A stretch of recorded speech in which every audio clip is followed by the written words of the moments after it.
What's good, ladies and gentlemen? Welcome back to another edition of the Seibelmania and Friends podcast. I am Seibelmania. With me today, my friend, Mr. Derek Cornett. Derek, how you doing, buddy? I'm doing good, man. How's things going for you today? Hey, everything is going good on this end, man. So before we get going, just gonna get the elephant in the room out there. Any relation to Jim Cornette? No, actually, so I did reach out once and had just a small conversation about families do come from Kentucky. However, my family stopped using the E a long time ago, so that's the major difference. However, I have had a couple of emails with him in the past. It's been kind of cool. So. Yeah. Wow. Okay. Yep. I've tried to buy some posters from him once. Oh, okay. How'd that go? Yep. Not good. He wouldn't sell any of them, and I tried to say or then and I understand that, that I mean it's just really hard to find anything for a decent price right now. Yeah. And this was a while ago, and it's gotten even worse since then. Oh, sure. Okay, well, ladies and gentlemen, on today's episode of Seibelmania Friends, we're going to look at some classic wrestling. We're going to look back at 1997 wrestling, kind of just compare and contrast the WWF and the WCW. Now, of course, many of my wrestling fans here on this channel, they know that 1997 was when the Monday Night Wars were hot. I would say at their hottest. Would you agree? Yeah, I think that's one of the reasons why I wanted to touch on this. When you look at what 1997 was, you have the NWO in full effect, but you also have like Steve Austin in full effect, and I think that's really what makes 97 personally probably one of the top 3 or 4 years in the history of pro wrestling, because absolutely, yeah, you had Austin do the promo at King of the Ring, and he didn't take off until after Survivor Series when he got into that match and then he built with who? To 90s with Bret Hart at Survivor Series. You're cutting out there a sec. Yep, sorry. No. So when he faced Bret at Survivor Series, it's the first time that he really caught fire. So from June until November, I mean, he was kind of treading water. Yeah. But then you get into 97 and it's full steam ahead. He breaks his neck. But even then, his character is over than it had ever been. Your mic is a little issue-y, my man. What's up? Your mic keeps cutting in and out. And does that sound better? It's still cutting in and out, but... Okay. Can you hear me better this way? Yeah. Okay. So, like, the biggest thing that I see with the NWO, that they will start, live in the title. You're still bouncing out, and... Not to interrupt, I'm sorry. It's just your mic. You're good, man. I'm not sure what else I can do. We can make it work. Yeah. Yeah, no, yeah, you're right. Both companies had big... 97 was a big year for both companies. In WWF, you had the birth of the D-Generation X. You had Stone Cold. You had Mankind and The Undertaker, and you had all these things in WWF, but then in WCW you had Sting and Goldberg and Savage and the NWO and Page, and it was 97. I think is a very underrated year for professional wrestling, because it was a really good year, I thought. Yeah, I think there's a lot of good work that you see out of both ends, to be honest. Yeah, and I also kind of hold a soft spot for 97 because even though I was only 4 years old at the time, '97 is when I started watching wrestling, and I started watching with my dad, and he doesn't watch much nowadays, but I'll get him to sit on the couch with me and watch WrestleMania with me. And as a matter of fact, I know we're not talking about current stuff here, but a little side note, August 22nd, WWE's coming to my hometown of Denver, and me and my dad, we're going to go, so, yeah. Oh, that's awesome. Yeah, man, it's going to be a fun time. It's always cool with my dad, so, yeah. But yeah, so, like, my dad got me in when I was at a young age, and I'm still a fan near 24 years later, so, I mean... I still remember the first that I watched that I can remember. The first show you watched? Yeah, I mean, the one I guess the one that I can say that I have a vivid memory of watching. Does that make sense? Yeah. Yeah. So like, was Starrcade 1991. I'm sorry. So it would have been It would have been Starrcade 19 what? You broke up again. 1991. 91. Okay, I'm sorry. Yep. You broke up again. So. All right, I'm gonna have you pause the podcast here. Okay, ladies and gentlemen, we'll be right back. Unpause. Well, ladies and gentlemen, we're back. Sorry about that. My friend Dan, had to get a new microphone he had to get in a different spot because the other one was cutting in and out. He's back, and we're talking about WWF versus WCW circa 1997. And we were just saying that both companies had top stars, and this was really underrated. And you were just telling me about your first show that you remember. Yeah, it was. So the first show that I can say that I vividly remember was Starrcade 1991. Watching it on pay-per-view, primarily because I was a huge Sting fan. And then I remember Tracy Smothers going out of the ring and saying, "Oh shit." And that's like one of my first wrestling memories of all things, I guess. And it just took off from there. I watched it all the time. You know, it's been a part of my life since I was born, practically. So I don't currently watch anything that's new. I do keep up with it on Twitter and Instagram and stuff like that, but I don't watch. It's a little bit harder with my family. And the other thing that I noticed is, like, at this point in my life, if you want to try to keep up with the WWE, you got to invest 5 hours a week. At least. Not counting pay-per-views, yeah. And not counting trying to check shit out on the internet. Right.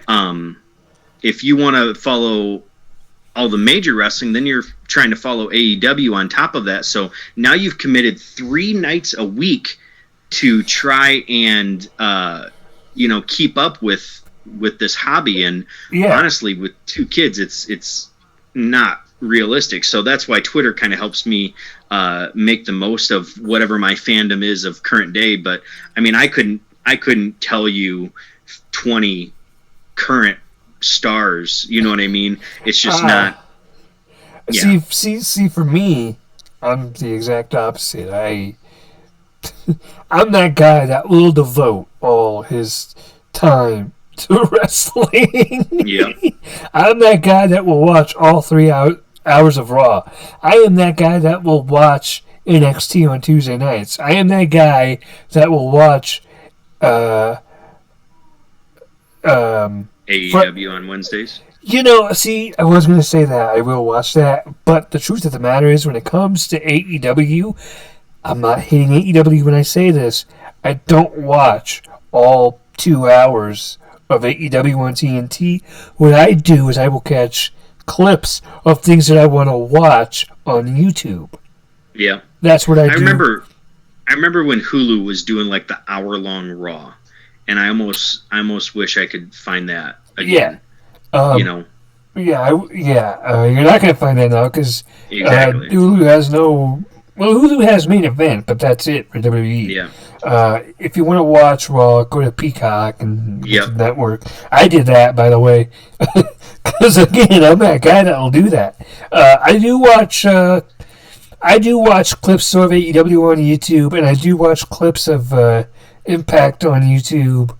I watch Friday Night SmackDown. I also watch the wrestling documentaries you see on TV. I watch. I watched all those biography channels on A&E. Oh yeah. And we can talk about those if you want. Oh no, yeah. I mean that'd definitely be another podcast for another time. Oh sure. I think there's so much wrestling media out there to try and watch, and there's a part of me that holds '97 so fondly because it was the end of that era, really before the internet took off. Yes. Like I remember getting the internet in 1997 in our house, and I used to go to a website called Stone Cold Stinger, and it was about news and rumors and things like that. Yeah. So that's a reason why that year sticks out to me is so fondly because going back and comparing both of the promotions, I mean, they're really at their tops. And it's funny because no matter how good WWE was, they weren't going to beat WCW the entire year. Right. So it's really interesting. They didn't start beating WCW until '99, correct? Yep. Yeah. Yep. Yeah, and it was January 4th, and Tony Schiavone said, "Mankind." Yeah. Well, it was. They did beat it. It wasn't until that was when they beat them. In '98, they did end the 83-week run, Yes. because that's with the Vince versus Austin main event. Yeah. And then they would trade back and forth, but then the final blow came in '99 because I mean it was Finger Poke of Doom versus Mick Foley winning the titles. So. Yeah, and then of course in '97 we're going to talk about it. So let's just get this out in the open. I think you know what I'm talking about. Montreal. Yeah. Yeah, let's build up to that. Let's start build up to Montreal. Yeah, because I think there's plenty to talk about before then. I mean, let's just go through in January. So Shawn Michaels loses the title. Let's start with the WWF. Shawn Michaels loses the title. He comes back. They're going to have the big San Antonio blowout, and it doesn't draw what they expect. And I think that was kind of the writing on the wall for him in terms of where his character would go, because he is a full-fledged babyface. Right. And then you see him have a really good match with Sid, but then he loses his smile. And I think one of the biggest things that comes out of that, though, is that fatal four-way match at In Your House is one of the best four-way matches that you'll ever see. And it was one of the first times, I believe, that they had ever done it for WWE, and those guys tore it up. And partially, the reason why it's so memorable is because of Vader's eye almost popping out. So, so I'd say the first 2 months, definitely I lead more towards WWF, simply because of the way that build happened, and that fatal four-way is better than anything that WCW put together at Sold Out or at Super Brawl. Yeah, and in WCW, you had the NWO just running roughshod. And there was no signs of stopping the NWO anytime soon. Now again, I didn't really watch WCW as a kid, so I can't really tell you what happened in '97 WCW. I can look up results real quick, but I didn't really follow WCW, so I've watched it all at least 3 times. I've watched all the pay-per-views and okay, everything. I'm kind of a historian in that aspect. But here's the big story that you'll hear about WCW '97 is tremendous work rate undercard, huge build to main events, and the main events never really delivered. Yeah. And it was the opposite at the WWE, where the undercard really was rough, but the main events were filled with these hot characters. Yeah. I got some timelines popping up right here. If you are interested in this. What do you got? 1997 in professional wrestling. That's even better.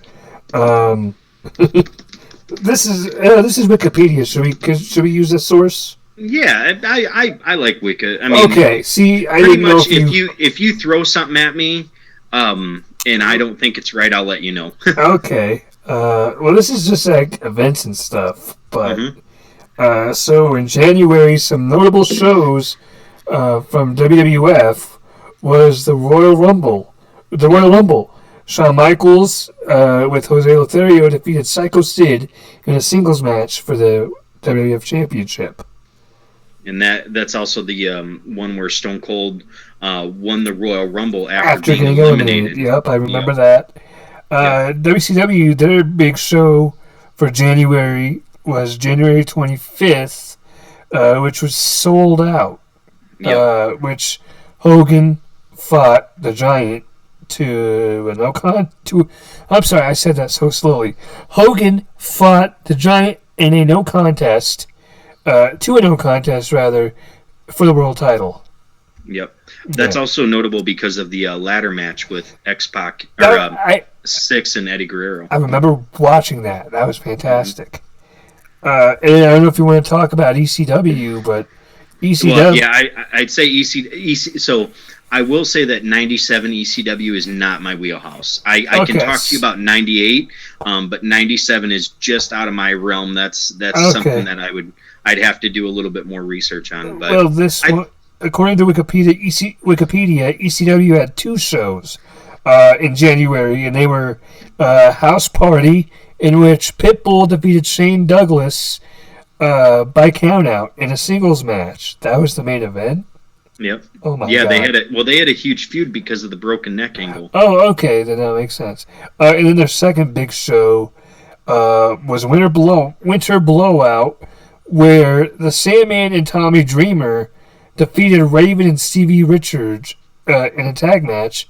And then New Japan, we don't have to talk about New Japan, but Shinya, I'm going to see if I can say this correctly.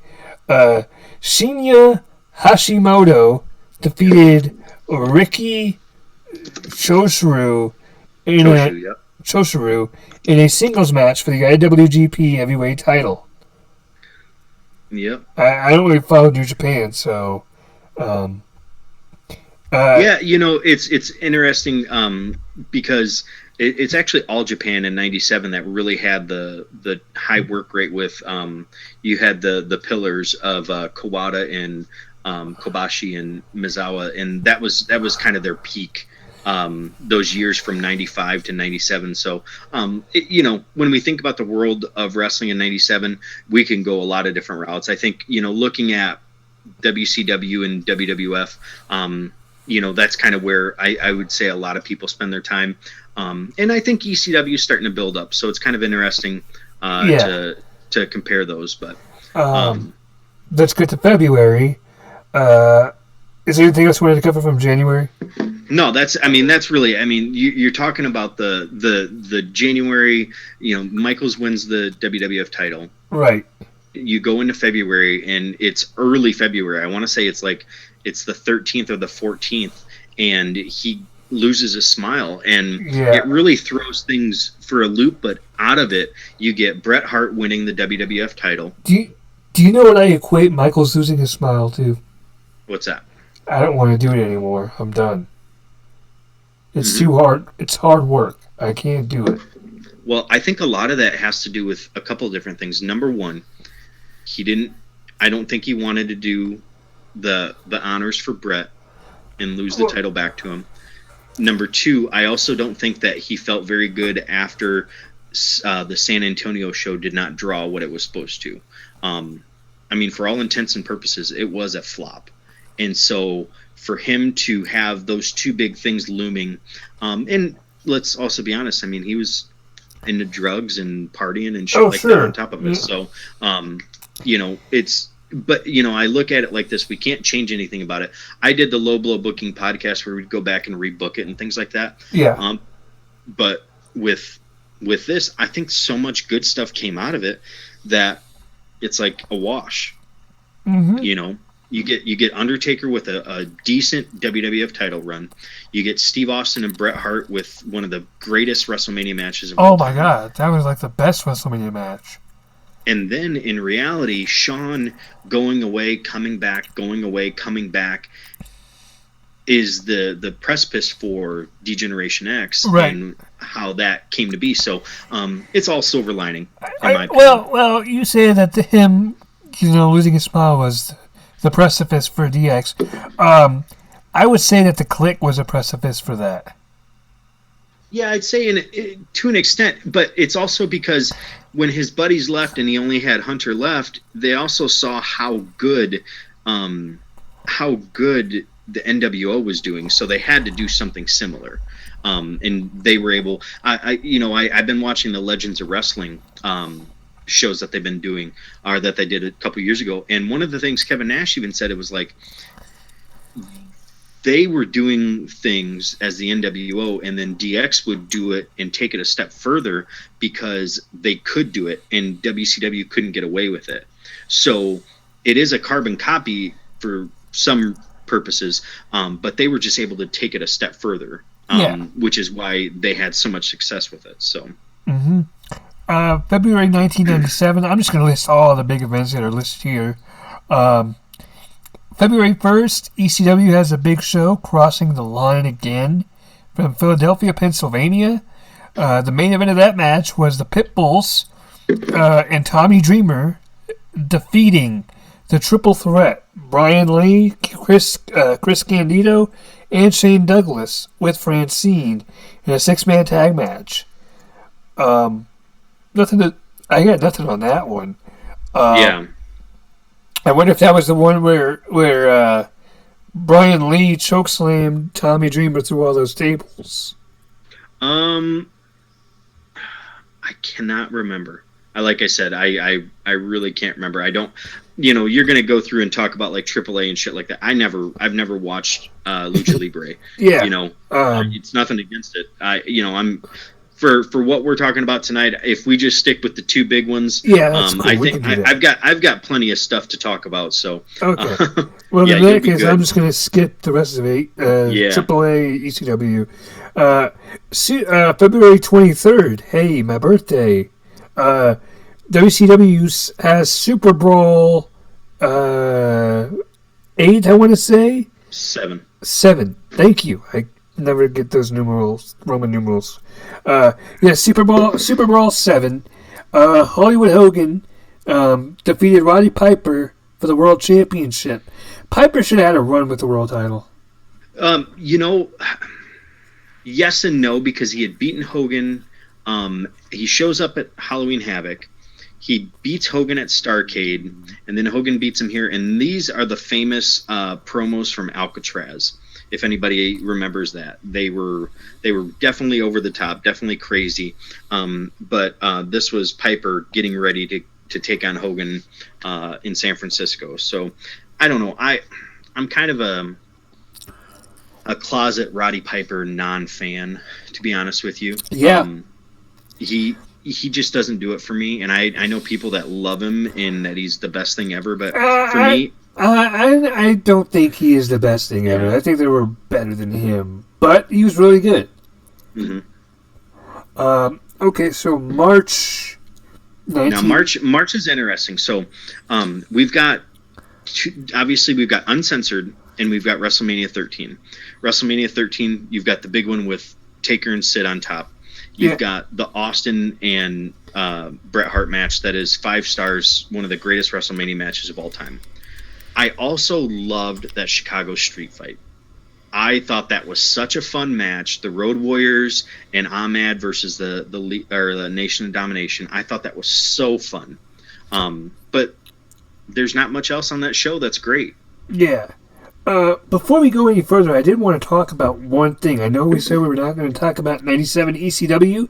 We kind of have to because there was an episode of Raw in 97. Oh yeah, with them coming in because the guys were over in South America, South Africa. You really can't not talk about that. That happened on February 24th, 1997. That was a pretty pivotal show, in my opinion.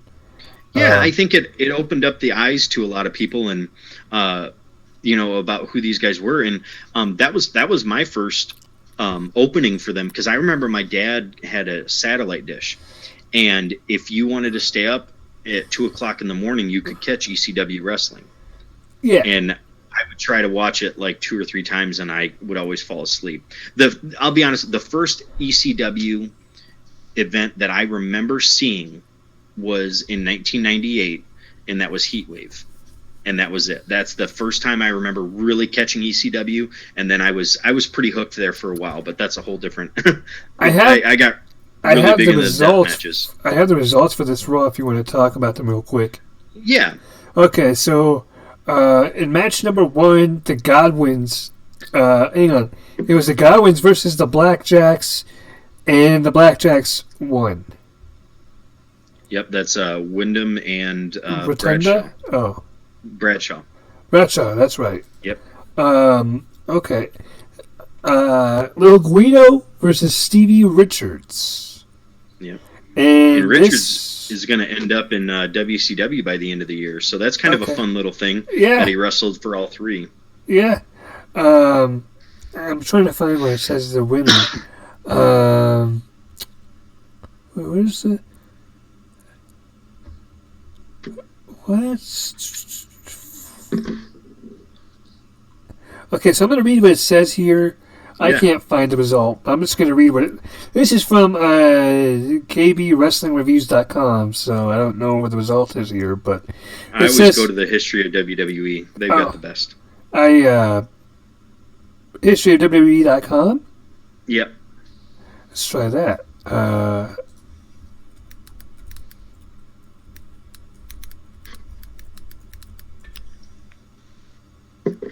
There's really a website like this?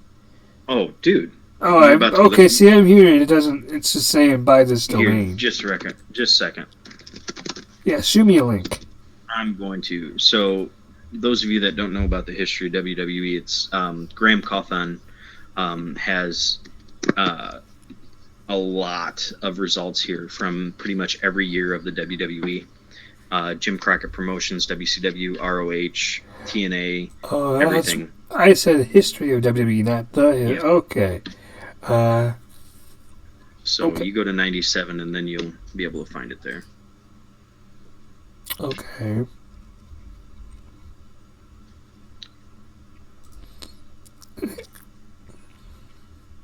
Oh, I was using this site. What the hell? Yeah. I have this site open. Oh. Okay, well, this is the website I was using before I found Wikipedia, but... There you go. My bad. Yeah, like I said, so ECW, Monday Night Invades Raw, February 24th, I believe I said? Yep. Let me get down there. Oh, this has all the results. What the heck? Yep.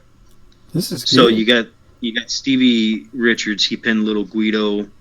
Goldust defeated Savio Vega. Taz defeated Mikey Whipwreck. That's where you had Sabu jump off the sign. The LOD defeated the Headbangers. Or actually fought him to a double countout. Sorry. Tommy Dreamer beat Devon. And then The Undertaker beat Farouk via DQ. Yes. The most notable thing about this show was the ECW invasion. I don't think anybody was really talking about Farouk and Undertaker in the main event. Yeah, that's kind of the hard thing about Undertaker's run here is he does get saddled with Farouk. I mean, that's his first challenger. Mm-hmm. I love Farouk. I think Ron Simmons is one of the real underrated guys. I need to go back and correct myself. They were in Germany, not in South Africa. This was in New York. Well, no, I'm talking about the reason why they did it is because their stars were over in Germany. Oh, got you. Yep. Yeah, okay. Sid and Hunter and Rocky. Yeah, okay. Everybody. So March of '97, the two big pay-per-views were March 16th. WCW's had uncensored. I believe I watched this match. But as I'm looking at it, it does not seem familiar. Oh yeah, I've watched this one quite a few times. I love the match. Because this was WCW versus NWO Revenge for me, because you could do. Hey, I had that video game. That video game is really good. You could do this kind of a thing where you had the tag team battle royal. Obviously, you could only have one person per team, but NWO, Hogan, Savage, Nash, and Hall with Dennis Rodman. That was huge. Dennis Rodman in WCW was major. Yep. Versus Piper, Benoit, McMichael, and Jeff Jarrett. And then Team WCW was Lex Luger, the Giant, and Scott Steiner. And one of the biggest flaws that I always saw with WCW was this. So Rick Steiner, they do an angle earlier in the day where Rick Steiner gets injured because that's why there was only 3. Yeah, okay, I was Paul and Nash run him off the road. Okay. But why the hell doesn't somebody else come out and be on their team? That doesn't make any sense to me. Where was Sting? Well, Sting's not wrestling all year, and he doesn't wrestle until December. And Sting comes out at the end of the show. But it's just that point of, you're telling me that Eddie Guerrero, Dean Malenko, Harlem Heat, none of these guys, Page. Exactly, none of these guys are going to come out and help WCW. Like, that just doesn't. It never made sense to me. Right. And then you had Piper, who did that horrific angle on TV where he boxed and did MMA and fought these guys to get his team. And John Tenta was there, and it was just so petty and stupid. And then the match itself just did not live up to any expectations. Okay, I got a kind of a question. You had Team Piper and Team WCW. Why didn't they just link up? Because Piper was trying to get his hands on Hogan. Okay, so you can read it here. It had WCW won, the NWO would have to forfeit all their titles and be barred from wrestling in WCW for 36 months. Oh, okay. If Piper had won, Piper would have faced Hogan in a steel cage. If the NWO had won, which they did, they got a shot at any WCW championship for whenever they wanted. Gotcha. So, yeah, their stipulations abound. But yeah. March 23rd, WrestleMania 13, and yes, ladies and gentlemen, we're going to talk about this card. Don't worry, I already got this card pulled up. In the free-for-all match, Billy Gunn defeated Flash Funk, a.k.a. Too Cold Scorpio, correct? Yep. Thank God I was right on that. I thought for a second I'm wrong, but okay, good. Headbangers defeated Doug Furnas, defeated Furnas and LaFon. Doug Furnas and Phil LaFon. The Godwins. The New Blackjacks. And that was it. So let me rephrase that whole thing. Headbangers defeated Furnas and LaFon, the Godwins, and the New Blackjacks in a four-way elimination match to determine number one contenders for the tag team titles. Yep, not great stuff. But you also get the debut of The Rock. Yeah, that was the next match. Rocky Maivia defeated the Sultan to retain the Intercontinental Championship. That was a really cool moment with Rocky and his dad at the end of this match. Yep. And they got to do the double fist thing. The Rocky Shuffle. Yep, the Sultan is Rikishi, for those that don't know. Okay. So cousin to The Rock. Hunter Hearst Helmsley defeated Goldust. Now, this one had a lot of heat because of China. Yeah. China debuted a month earlier and Attack whipped Marlena. Marlena around. Yeah, like a rag like doll. she's a rag She doll. shook her. Yeah. Owen Hart and the British Bulldog versus Mankind and Vader ended in a double countout. Yeah, this one actually had a little bit of steam too, and it just didn't work out. I think this is kind of the beginning of the end for Vader because of the injuries and stuff like that. It just never really they were never able to capitalize on who he was in WCW because he was beat up by that point. Yeah. So Mankind and Owen Hart seemed like that kind of match that would be a mismatch, but because I think Owen Hart's a technical guy, and Mankind's just a crazy hardcore kind of guy. Yeah. And I don't see those two styles meshing very well. Yep. Now, Bulldog and Vader have had matches in WCW up at that point. So, I mean, on paper, it was interesting, but it just didn't come out. Yeah. Obviously, one of the most recognizable WrestleMania matches of all time, Bret Hart defeated Stone Cold by technical submission, a.k.a. knockout, in a no disqualification submission match with Ken Shamrock as special guest referee. And, of course, this match had that iconic shot of Stone Cold in the sharpshooter and the blood just pouring down the man's face. Yep, and that was the cover of that Stone Cold Steve Austin VHS that was really hard to find. And that mat, at the end of the night, that mat looked absolutely disgusting. Yep. Ahmed Johnson in the Legion of Doom, Hawking Animal, defeated the Nation of Domination, Farouk Crush and Savio Vega in a Chicago street fight because they were in Chicago. What did you think about this match? I loved it. I thought, like I said earlier, I thought this was great. It's really interesting because they have to follow Brett and Austin, Brett and Austin, which is almost impossible to follow. Oh, sure, and they did really good. They did it in a different way, and it was great. And then you've got Taker and Sid. You get Shawn Michaels out on commentary. You get Bret Hart coming out. Undertaker gets his win, gets the title, and you're off to the races there. Yeah. So that was WrestleMania 13, which is where we head into April, and WCW is going to start off April with Spring Stampede, April 6th. Yeah. Actually, technically, CMLL starts off April, but we're not talking about them. But April 6th, WCW has Spring Stampede, which is where Diamond Dallas Page defeated Randy Savage. Did you want to talk about this card? Yeah, well, we can just talk. I mean, honestly, this or is just a the main event. Card. We could just do the main event. Yeah, it's a one-match card because this is DDP's coming out. I mean, to get the win over Savage, and this was feud of the year. I would say goes to Austin versus Brett for sure. The Canadian thing. This is number 2 for me.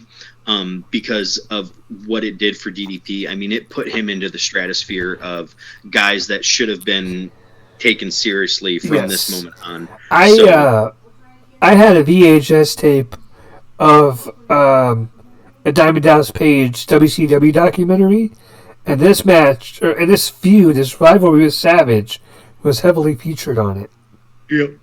I don't know how old that documentary was when I watched it, but it looked like it was fairly recent. I think it was because it probably came out in '98 because I remember at the end of the video it had Paige saying Goldberg, I'm next, and then that's how they cut the video. I think it was from '98. It was Diamond Dallas Page, Feel the Bang, if you're interested. And then April 20th, In Your House, Revenge of the Taker. Stone Cold defeated Bret Hart by DQ in a singles match to determine the number 1 contender for the WWF title. That's the first time Austin gets the win over Bret. Yeah. Really? There. Okay. Yeah, that has a lot. Undertaker faces Mankind, so he gets a good win there, and Austin actually becomes the number 1 contender for him and Taker the next month at Cold Day in Hell. Yeah, Did you want to cover the show? Or was it Not just really. like a two-man? There's Okay. so much to talk about. I mean, we We want don't to have get to go into through every show. yeah, we want to get into July where the big stuff happens. Okay. Slamboree the next month for WCW. Yeah. Slamboree 97. Yeah. But hang on. Because before that show, May 11th, WWF In Your House, A Cold Day in Hell. Yep. The Undertaker defeated Stone Cold for the WWF Championship, so he retains. Yep, and that's the one where you have the Hart Foundation out at ringside as well. Okay. Kind of causing some mayhem and mischief. So yeah, I mean that, and a lot of people forget that that's the first time that Austin and Taker wrestled for the title. A lot of people think it was in '98, so that's kind of a good trivia there. And I think Austin, puts a good effort there, and it's a fun little matchup. And then underneath, you've got Mankind versus The Rock. Yeah. So that's it's just funny to look at Mankind versus The Rock in '97. Yep. You're kidding. Yep. Okay. You also have Billy Gunn versus the Road Dogg on there as well. Hey.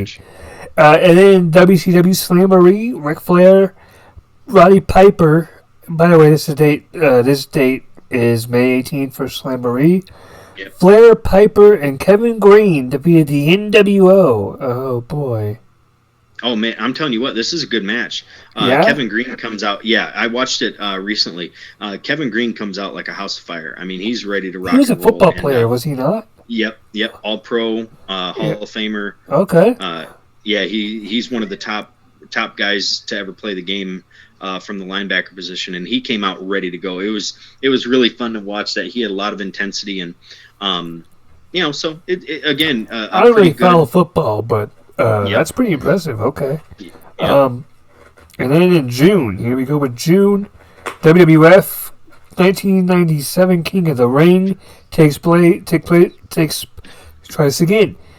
WWF King of the Ring 1997 takes place June 8th, with the main event being The Undertaker defeated Farouk for the WWF Championship. Undertaker's on quite a roll in '97 here. Now, this is an interesting event because it's actually supposed to be Shawn versus Brett. Oh. Brett has to get his knee scoped, and then it turns to Shawn versus Stone Cold, and they're WWF Tag Team Champions by this point because they just beat the Hart Foundation for the titles. Okay, so I think I remember that. Yeah, they were Tag Team Champions. Yeah. Yep. So there's a little bit of stuff going on there. The King of the Ring itself. This was the year that Hunter beat Mankind and started their their first big feud with each other.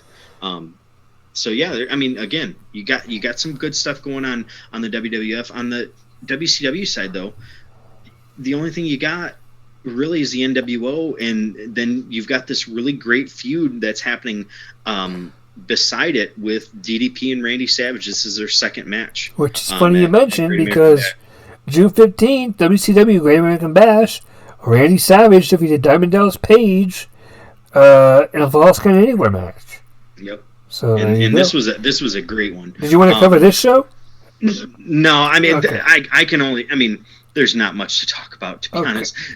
That's the thing with WCW. There's just not a lot to talk about. Okay. Did you wanted to talk about '97 Bash at the Beach? Yeah. Okay. We'll get into this card. Yeah. I got this card pulled up. Hold up. I got this card pulled up. Okay. So that's So Bash at the Beach took place July 13th, 1997, and this was the match card. Mortis and Wrath defeated Glacier and Ernest Miller. Chris Jericho defeated the Ultimo Dragon for the Cruiserweight title. Okay. Steiner Brothers defeated the Great Muta and Masahiro. I'm sorry. I'm not good with these Japanese names. Masahiro Chono. So there's that. Anything special about those three so far? Well, yeah. I mean, this is Chris Jericho's coming out. Here he is, Cruiserweight champ. The Steiners, obviously, they've been IWGP Tag Team Champions, so they have a lot of history with Muta and Chono. Okay. Muta is definitely known in the States for coming over on his excursions and being a top your guy in Chono, actually as well. Now these guys are also going to become members of the NWO in Japan. Okay. Yeah. Later in the year. The NWO Japan came before the NWO in the United States, correct? No. There's a lot of history with that, but the NWO itself was actually they branched off and then went and did it in Japan, and that's where you saw Muda and Chono and Tenzan, I believe, were part of it, with Scott Norton and a couple of other guys. Juventud Guerrera, Hector Garza, and Lismark Jr. defeated La Parca, Psychosis, and Villano IV in a 6-man tag match. Yeah, so this is the Lucha 6-mans that really lit WCW on fire. Yeah, this is what set them apart from the WWF.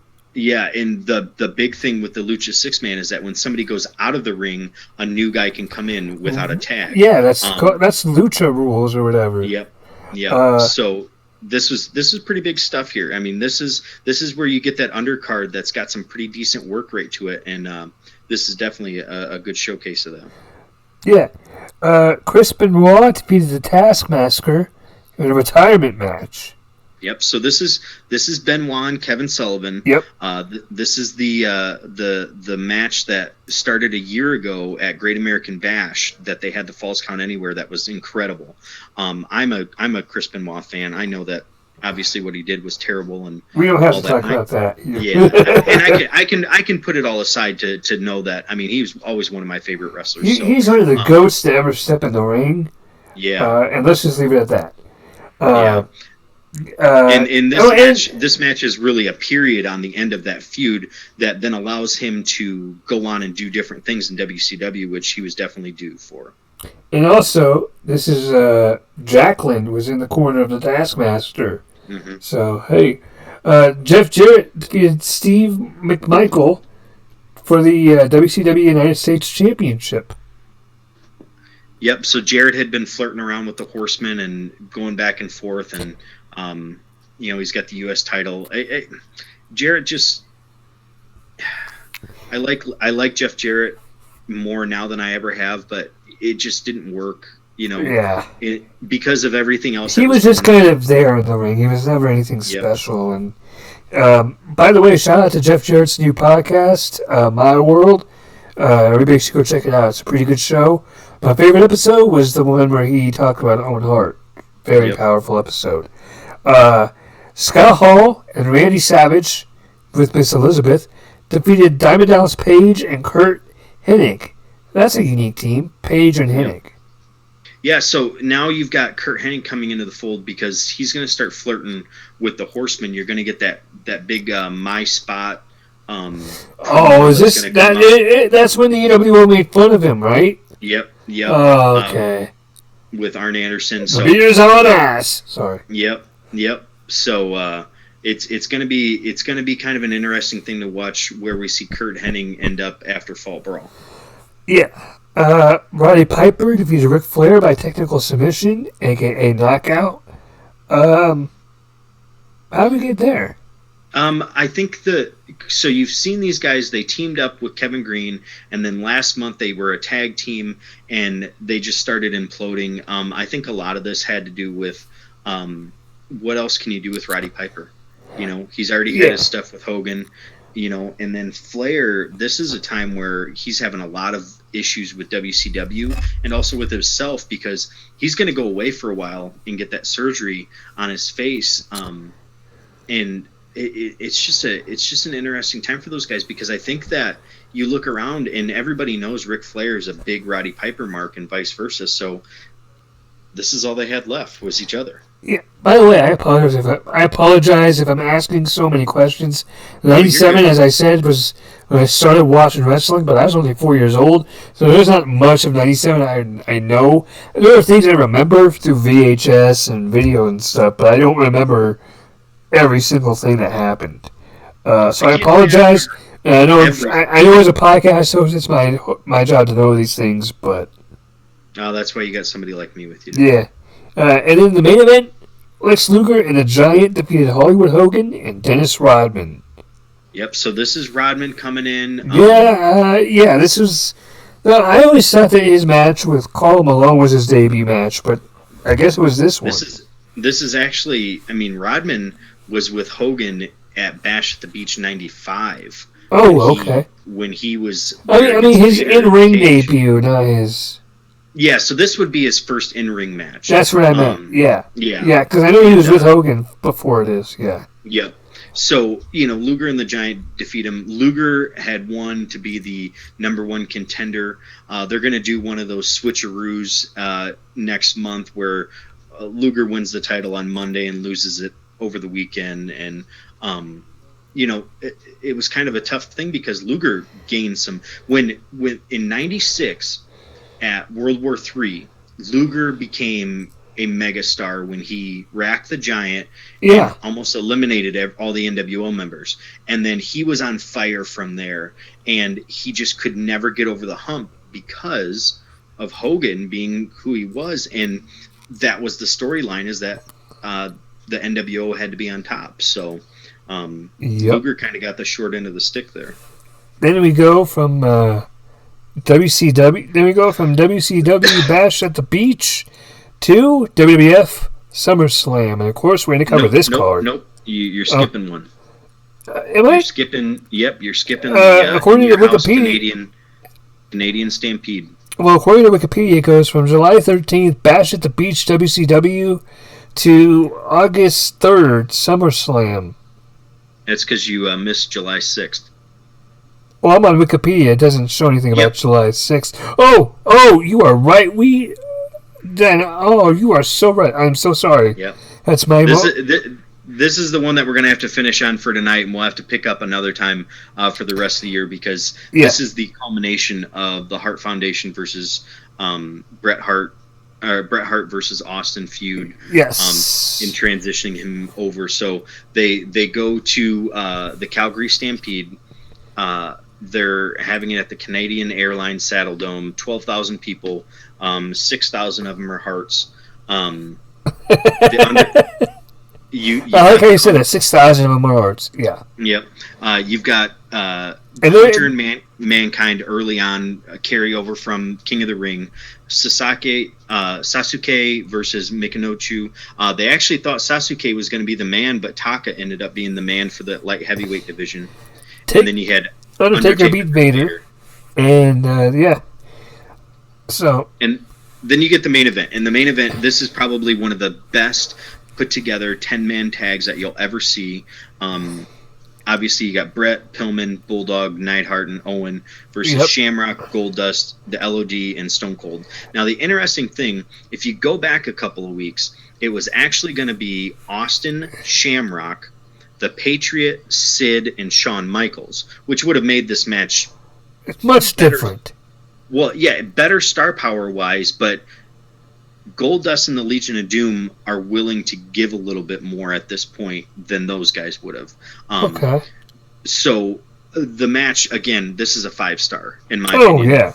To have everybody there, the crowd is completely insane. The crowd was all for Canada, were they not? Because they were in Canada. Yeah. So there was no way that Shamrock and the Goldust and the Doom and Stone Cold, there was no way that they were the baby faces in this match. No. And that's the thing, like, some of them would get a little cheer here and there, but, I mean, if you want to watch the phenomenon that is pro wrestling, watch the entrances. Oh, yeah. It starts with Pillman, and then it builds to Neidhart, and then it builds to Davey Boy, and then Owen comes out to probably the greatest pop he's ever had, and then when Brett comes out, I'm getting goosebumps just thinking about it, because they absolutely explode. Yes. And the crowd is going absolutely nuts. They want to just tear apart Steve Austin. The entire match is great. Austin gets hurt and he has to go to the back, and then he hurts Owen Hart, who has to go to the back. Owen comes back. He gets the roll-up for the win on Austin. Austin attacks Stu, and then you get the brothers that come into the ring and try to make themselves known outside the ring. And, like, then the best visual is Austin being handcuffed and flipping off the entire crowd as he walks back up the aisle. there's so much about this that is incredible. This was like perfect storytelling, basically. Yeah, and the best part is that this is such a great end to Brett versus Austin, and such a great start to Austin versus Owen. Yeah. So, and it's great. It's just great, man. Yeah, I was going to say it was going to be a start to Shawn versus Brett, but no, it wasn't. No, not yet. Well, did you want to continue, or do you want to call it in? I've actually got to head out tonight. Okay. I apologize for the early mic issues, but we got it figured out, and I think this is a good stopping point. So, when we're able to get together again, we'll probably next week. Yeah, we'll go from we'll make this a weekly thing. How about that? Yeah, and finish out from here, because the second half of '97 is completely different than the first half. Yes. Because for both companies. In WCW, everything is building to Sting versus Hogan. Oh, yeah. And then I can't wait for those conversations. Yeah. In WWF, everything is building to Shawn and Brett, while you have Stone Cold, who's on the shelf and becoming bigger than anybody could ever imagine. Mm-hmm. Plus, you get a Rocky Maivia, who turns into The Rock. And you get Austin versus The Rock. You get in DX. 97. Yep, you get DX, and you also get Kane. So there's a lot of great stuff coming here. A lot of great stuff coming on the second half of '97, and we're going to cover it next week, ladies and gentlemen. Yep. So stay tuned for that. But until next time, I'm Seibelmania. This has been Derek Cornett, no relation to Jim Cornette. And until next time, ladies and gentlemen, we're signing out. Bye-bye, everybody.